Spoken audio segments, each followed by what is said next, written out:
Heart of darkness എന്ന് പറഞ്ഞ പുസ്തകം എഴുതിയത് ജോസഫ് കോൺറാഡാണ്. അപ്പോൾ ഹാർട്ട് ഓഫ് ഡാർക്ക്നെസ് എന്ന് പറഞ്ഞ പുസ്തകത്തിൽ നമുക്ക് കാണാൻ സാധിക്കുന്നത് മാർലോ എന്ന് പറയുന്ന ഒരാളുടെ കഥയാണ്. മാർലോ ഒരു സെയിലറാണ്. ആ പുള്ളിക്കാരൻ ഒരു കോങ്കോ എന്ന സ്ഥലത്തെ ഒരു ബെൽജിയൻ ട്രേഡിംഗ് കമ്പനിയിലെ റിവർ ബോട്ട് ക്യാപ്റ്റൻ ആകും. ഓക്കെ, അവിടെ നിന്ന് മാർലോനെ പറഞ്ഞയക്കും കേർട്സ് എന്ന് പറഞ്ഞ ഒരു ആളെ കണ്ടുപിടിക്കാനായിട്ട്.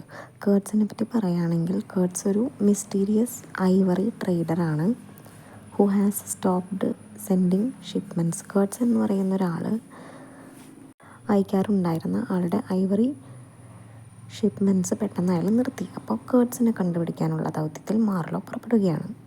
അപ്പോൾ ഈ കേർട്സിനെ തേടിയുള്ള മാർലോൻ്റെ യാത്രയിൽ മാർലോ ആഫ്രിക്കൻ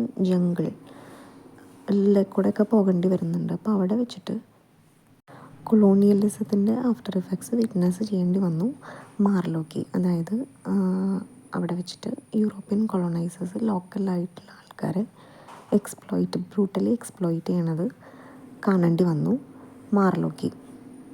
മാർലോ കേർട്സിനെ അന്വേഷിച്ച് പോയി ലാസ്റ്റ് കേർട്സിനെ കണ്ടുപിടിക്കും. കേർട്സിൻ്റെ ഇപ്പോഴത്തെ അവസ്ഥ എന്താണെന്ന് വെച്ചാൽ കേർട്സ് ഒരു ഗോഡ് ലൈക്ക് ഫിഗർ ആയി മാറിക്കഴിഞ്ഞിട്ടുണ്ടായിരുന്നു. അവിടെയുള്ള ആളുകളുടെ ഇടയിൽ, അവിടെയുള്ള നേറ്റീവ്സിൻ്റെ ഇടയിൽ ഒരു ദൈവത്തിനെ പോലെ ആയി മാറിയിട്ടുണ്ട്. പക്ഷേ അയാളുടെ ഇപ്പോഴത്തെ അവസ്ഥ അയാൾ ഗ്രേവ്ലി ഇല്ലാണ്, മെൻ്റലി അൺഹിഞ്ച്ഡാണ്.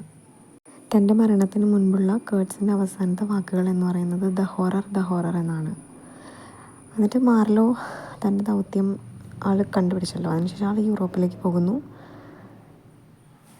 അപ്പോൾ കാട്ടിൽ വെച്ച് താൻ കണ്ട ആ ഡാർക്ക്നെസ് അതുകൊണ്ട് ആൾ ഡിസില്യൂഷൻഡ് ആകുന്നു. മാർലോ അവിടെ നിന്ന് കേർട്സിൻ്റെ ഫിയാൻസിനെ കാണാൻ പോകും. അവിടെ വെച്ചിട്ട് കേർട്സിൻ്റെ ഫിയാൻസിൻ്റെ അടുത്ത് മാർലോ നുണ പറയും. കേർട്സിൻ്റെ ലാസ്റ്റ് വേർഡ് അവളുടെ പേരായിരുന്നു എന്ന് പറയും. ഈ സ്റ്റോറിയുടെ മെയിനായിട്ടുള്ള തീംസ് എന്ന് പറയുന്നത് moral ambiguity, corruption of power and thin line between civilization and savagery. ഇതൊരു ചെറിയൊരു പെട്ടെന്നുള്ളൊരു സമ്മറി ആയിട്ട് കണക്കാക്കിയാൽ മതി ഈ വീഡിയോ. That's all.